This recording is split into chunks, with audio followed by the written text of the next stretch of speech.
바다를 좋아하고 바다를 많이 알고 싶은 수요일은 바다톡톡 참여자 여러분 반갑습니다. 저는 세곡중학교 교사 허미숙 선생님입니다.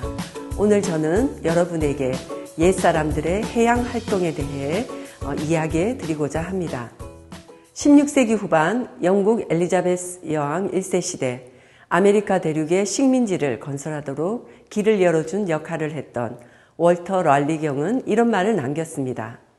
바다를 지배하는 자가 무역을 지배하고 세계의 무역을 지배하는 자가 세계의 부를 지배하며 마침내 세계 그 자체를 지배한다.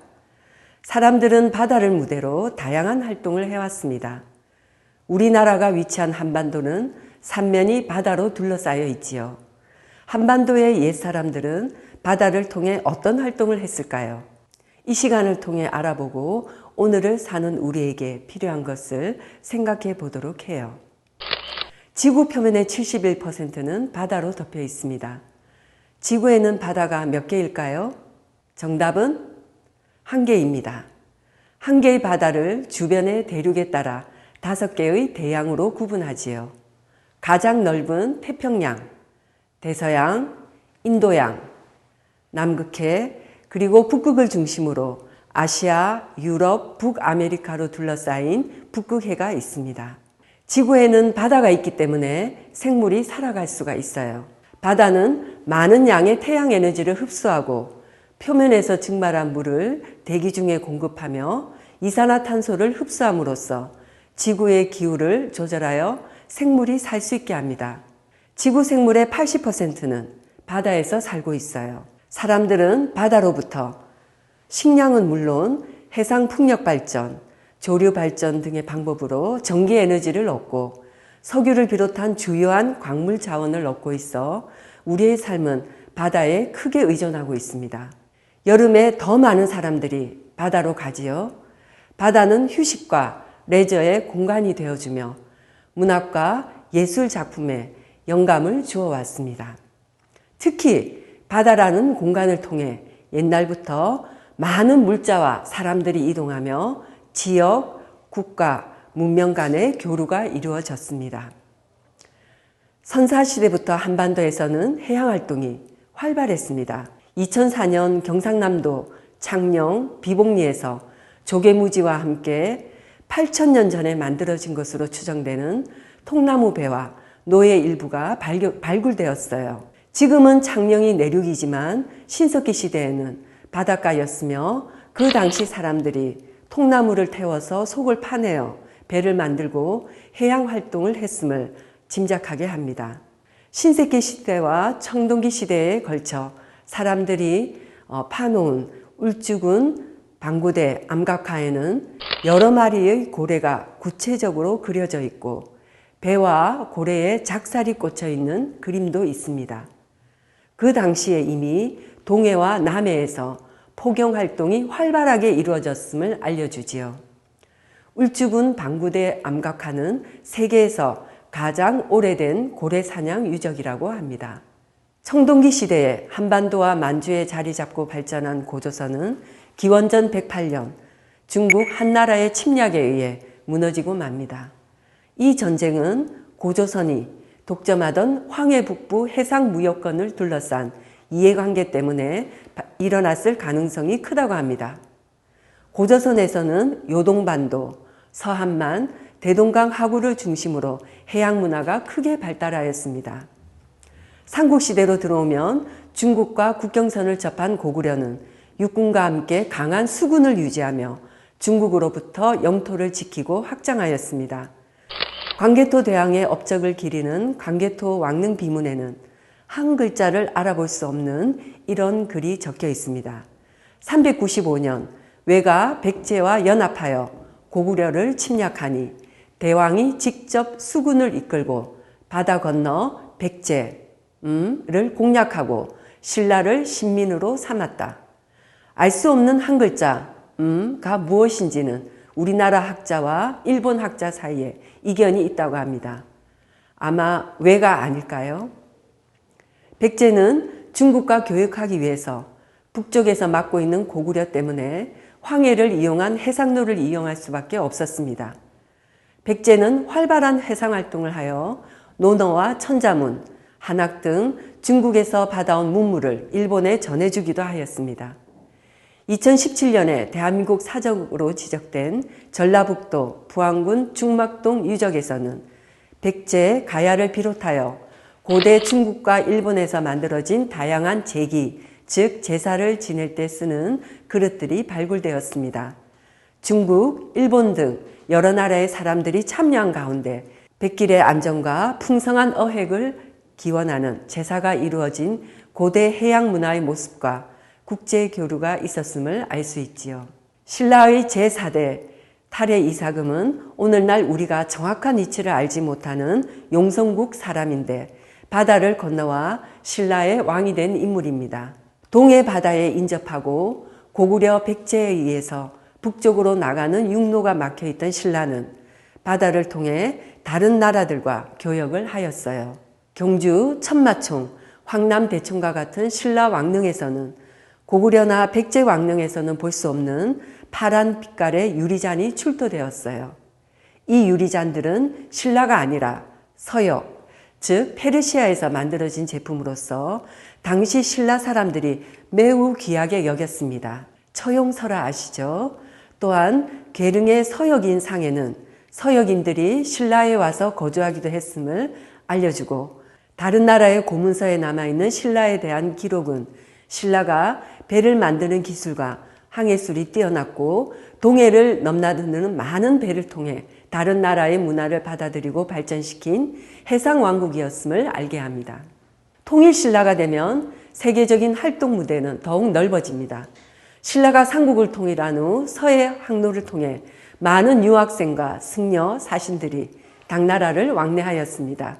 특히 신라 승려 해초는 8세기 초에 배를 타고 인도에 상륙하여 4년간 인도, 중앙아시아, 아랍 여러 나라를 여행하여 왕호 천축국전이라는 여행기도 썼습니다. 우리나라 최초의 세계 여행기인 이 책은 현재까지 남아있는 당시의 인도와 중앙아시아를 기록한 유일한 역사책이며 세계 4대 여행기에 포함이 됩니다. 여러분은 해상왕이라고 불리는 장보고를 아시죠? 당나라 군인으로 활동했던 그는 해적들이 신라 사람들을 잡아다가 당나라의 노예로 파는 광경을 보고 충격을 받아 신라로 귀국하였습니다.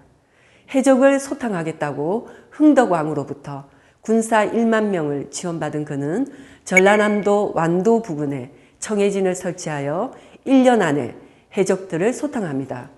그 후 장보고는 대형 선박으로 이루어진 선단을 구성하여 청해진을 중심으로 중국, 신라, 일본을 연결하는 중개무역을 하였어요.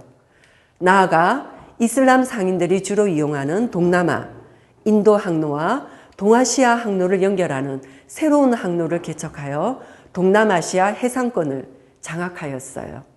결과적으로 아랍에서 신라, 일본에 이르는 해상 실크로드가 완성되었고 장보고는 동서양의 문화 교류에 크게 이바지하였습니다.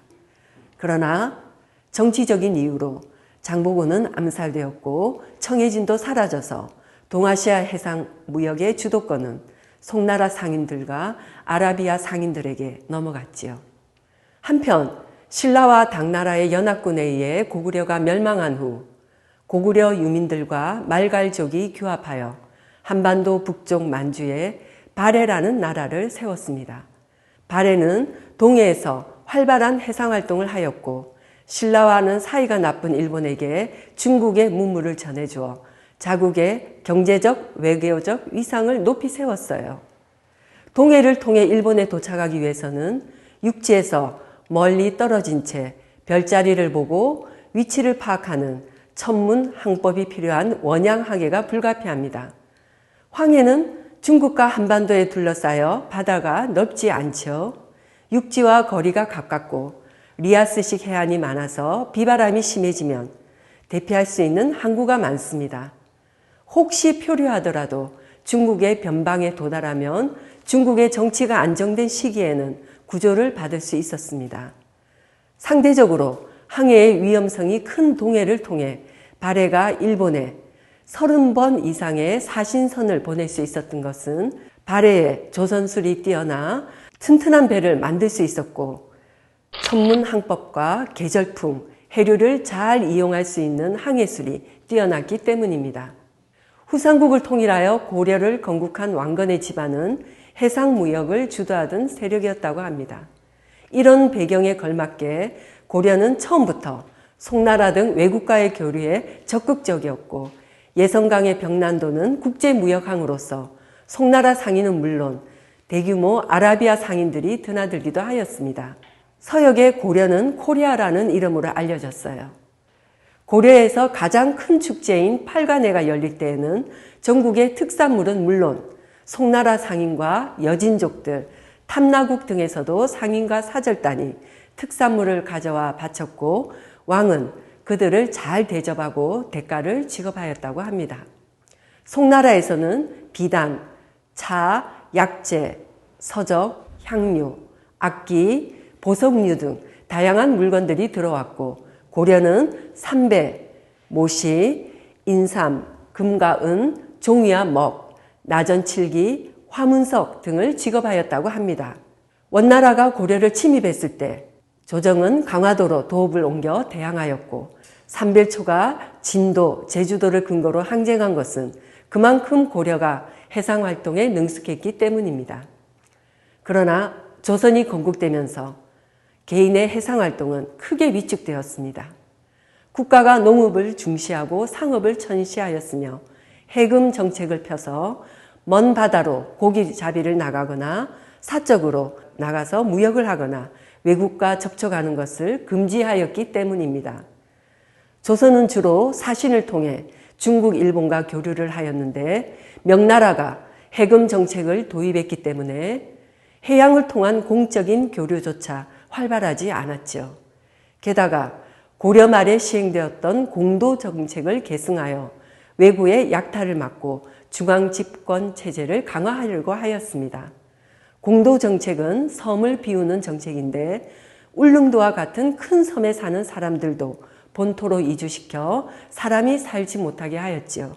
세종 때 대마도를 정벌하여 외구의 약탈을 방지하거나 임진왜란과 정유재란 때 이순신 장군과 수군의 활약으로 일본군을 막아내는 그런 활동이 있었으나 수군을 강화하고 해외의 문물을 받아들여 발전시키는 해양활동으로 이어지지는 못했습니다. 결국 19세기 후반 서양배와 일본이 무력으로 통상 요구를 해왔을 때 이를 막아내기에 국력과 해군력이 너무나 부족했습니다. 강화도의 초지진과 강성보는 1871년 신미양요 때 총과 대포로 무장한 미국 군함을 맞아 우리 군대가 활과 조총으로 저항하다 대부분이 전사한 비극의 장소입니다.